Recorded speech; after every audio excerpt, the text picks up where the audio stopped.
free Golden Eagles for War Thunder. Download the app in the description below.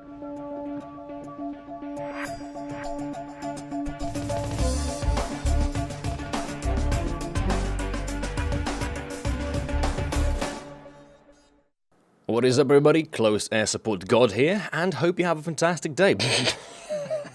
Just kidding. Patch 1.71 is just around the corner, and it is creeping me out. It really is.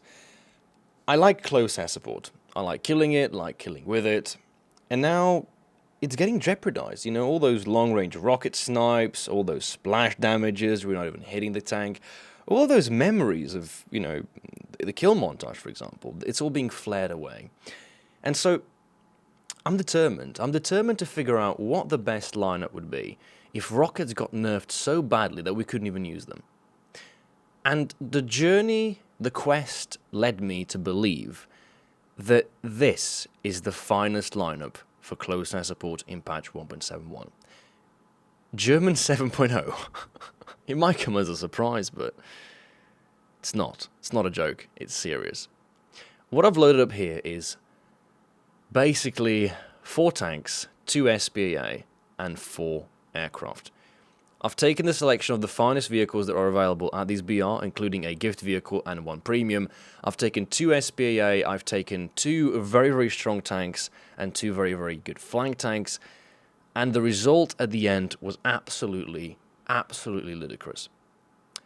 German 7.0 lineup has to be one of my favorite lineups in the game, and I don't play enough of it. I really don't, because most of the vehicles have the skins unlocked, most of the vehicles I've got hundreds of matches in, and it just kind of takes away from the uniqueness, but this is the finest cream de la crop. To start things off, I've chosen to play the Yak Tiger. It's a small map, we've got a double capture point, and I think the majority of the carry here is going to be organized on the actual close air support, as on a double carry match, the only people who can spawn into close air support are the ones who actually do enough damage, because you can't rush capture points. This is why I love double caps. I mean, other than that, they're annoying, but it's nice because it prevents people from being able to, you know, rush and then bail out. So I've taken the Yak Tiger because it's a very, very small map, and I think the smaller the map is, the more I like playing tank destroyers, because I don't have to, you know, go around goddamn Kursk for 50 minutes. I can just go straight into the game, soak up a bunch of damage, and be able to respawn. And so that's what we're doing. We're going to play the Yak Tiger, we're going to sit in the middle of an open field, get shot a bunch, have a white camouflage there so everybody focuses on us because they think we're some type of a special pinata, and this will result in a tremendous amount of points being acquired, which is precisely what we wanted to do. Now, my first choice to close air support for this lineup has to be the Arado C3. This plane is one of the best 7.0 planes in the game, not just close air support wise. And the first target I want to engage is because the 2 bombs, the 2 500 kilograms, drop at the same time. I want to get a double kill, and the M16 and the FV4202 that were directly engaged in actually getting me eliminated from the match are now getting the so-called reverge bombing drop. And then, for me, trying to be a good fella, a good Samaritan, helping out a friendly Panther A, the Panther A is damaged, repairing, an FV is attacking him, I dropped the bomb too early, crash into the bridge, and you've guessed it, I team kill the Panther. What a fantastic, fantastic start to a match, innit? And it triggered me. It really, really triggered me, because I felt this was it. This is where we lost, because that Panther was the only person securing the flank. He's now going to leave the match. He's going to go on Reddit. He's going to complain about me team killing him, and I'm going to get into a load of mess. And then somebody from the enemy team typed in this. Now, I don't know about you, but that's not a very nice thing to call someone. And so, it flared me up. Now, I'm not like most people when we get insulted. For me, I've decided that throughout the years of doing some live streamings and whatnot, you kind of start to grow a bit of a skin for it. A skin called Prove Them Wrong. I don't know why, but every single time somebody insults me in chat, I think to myself, what if I'm the only person standing between you winning the match and me winning the match? And I thought to myself, you know what? How about this little faggot carries the game for you? And I did. So what I decided to do was, for starters, is take out the ME262 A2A. This is a plane not a lot of people know, not a lot of people have, but it has bombs. And the first target I'm going back after is that bloody FV4202. This time, these bombs are not going to miss.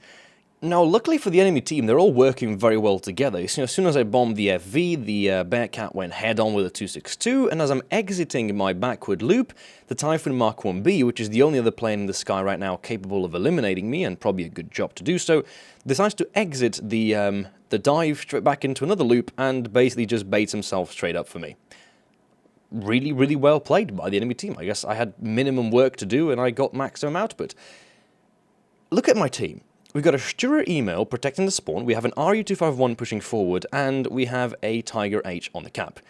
This team has 4 players, and 4 players are single-handedly not carrying for say, but absolutely damaging the enemy team to perfection. This was the best team I've had in ages. Enemy spawns in, P-47, tracers, head-on, 262. Do you have to know the outcome of that? I don't think so. And that wasn't it. You see, I mean, look at my team. I love this. This is absolutely beautiful to watch.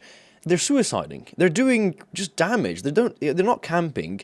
They're being extremely aggressive. And this is precisely what I need. The more aggressive my team is right now, the more targets are going to be moving around, and the more targets I can spot and try to eliminate. But before we do anything, we have to find the guy that insulted us. That's the way we're going to go. And if you look at chat, the guy that insulted us just died, which means he's going to be respawning. And this is why you look at the kill feed. If you look at the kill feed, you'll know exactly when somebody's going to go from playing a tank to playing a plane. So all we have to do now is turn back around, get some speed in a dive, maybe spot a few more targets, an occasional SPA if it exists, and then find the Typhoon Mark 1B that spawned in, which is indeed our good old friend in chat, and we're going to give him a little bit of a special treatment.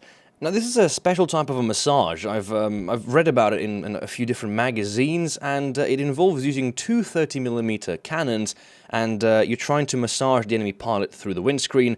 Works perfectly every single time. That will be another player eliminated from the match. Faggot. Now, to seclude back to our normal match scenario, we're now in a position where the team is actually starting to die. This is where my team decided that, well, carrying is a little bit obsolete. Most of them have been taken out.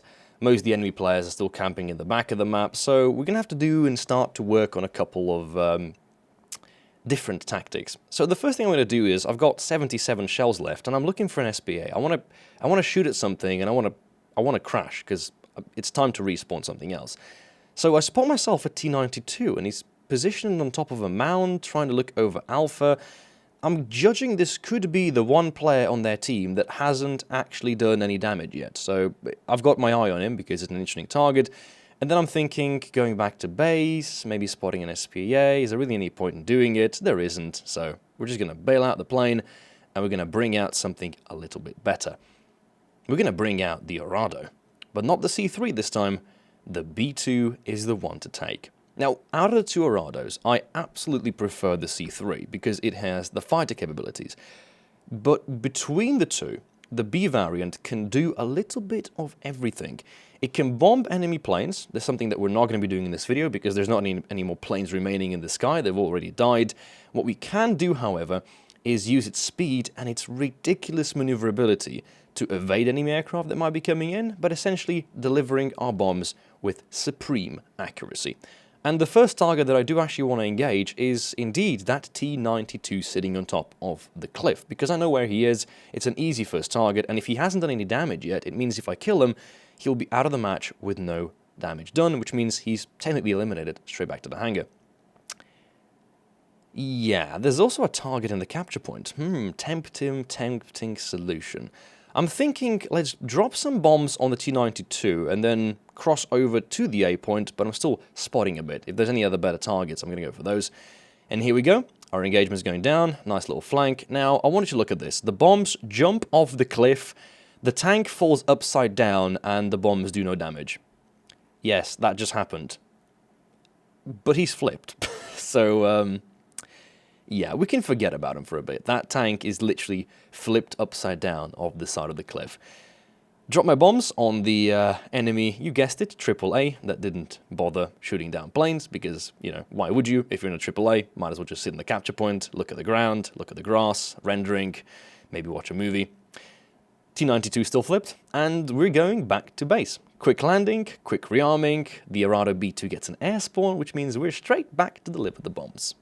Now, whilst I was busy rearming and repairing my aircraft, the enemy has managed to push through to our forces, and the only last person standing for my team is a lonely Coelian in our western spawn point. He's also being engaged by an enemy tank, so I'm going to try to do my best to, well, save him if I can, because after he's down, it's going to be a 1 versus multiple, and yet the target that I'm engaging I can't quite spot. It takes me a little bit of time, and in that time, I lose the Coelian, meaning I'm now 1 person versus many. And yet, it's still not quite over. Now, the Centurion is doing a fantastic job. Look how he's using the rock formation to hide himself from my bombing attacks, which means he's just dragging it out. And if you look at the ticket bleed, you'll realize that they are leading in tickets by quite a bit.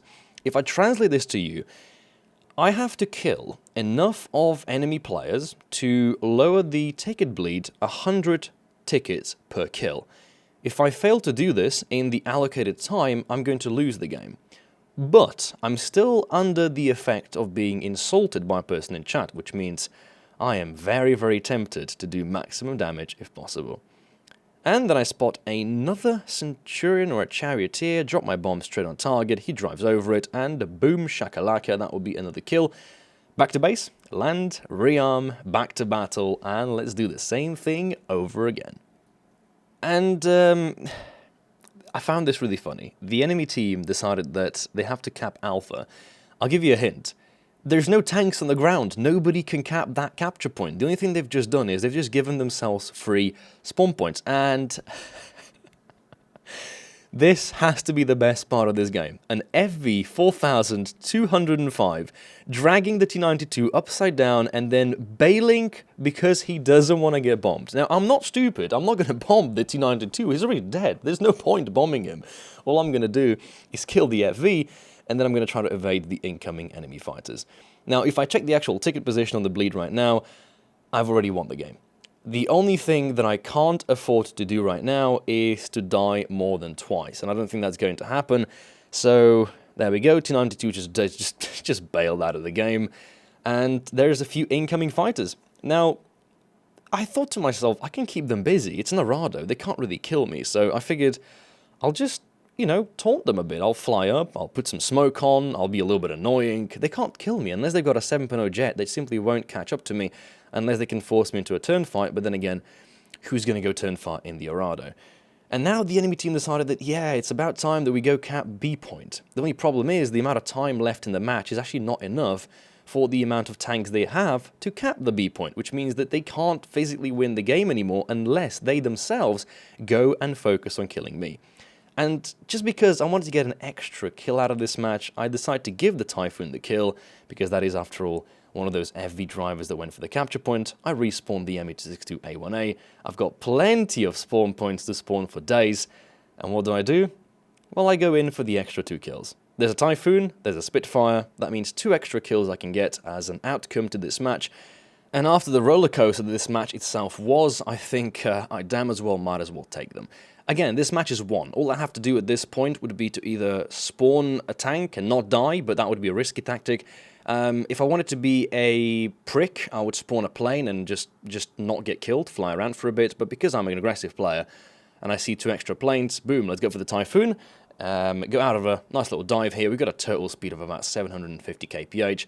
Going to get some distance between me and the Spitfire, turn around, force another head-on, and that should be the end for the match for them. Ticket bleed. You know, ticket bleed is something that you have to understand how it works. In a triple capture point scenario, if you don't cap, you've lost. In this scenario, what I've managed to do is I've managed to fool the enemy team into thinking that they've won, because they have more players on the map. Because no matter what happens, one player can't possibly carry the game. And it's true. I can't go towards A point and capture it before the enemy's tanks either kill me, or their planes kill me, or they cap the point. But what's also a fact is that 2 AAA that are now positioned in our cap point can simply not out-cap us, because there's exactly 5 seconds left on the clock. GG, well played. Now, to give credit where credit is due, a huge shout out to the 4 players on my team that decided to stick around until the very end. Huge apologies to the Panther A that I team killed at the start of the match.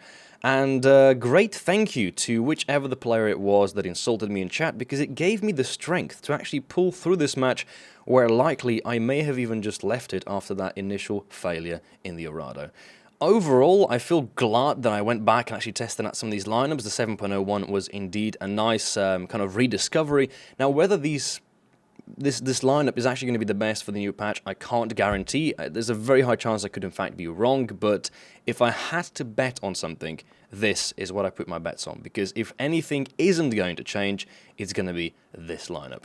Anyways, hope you had a good time, and I'll catch you in a new Seal Club match shortly to come.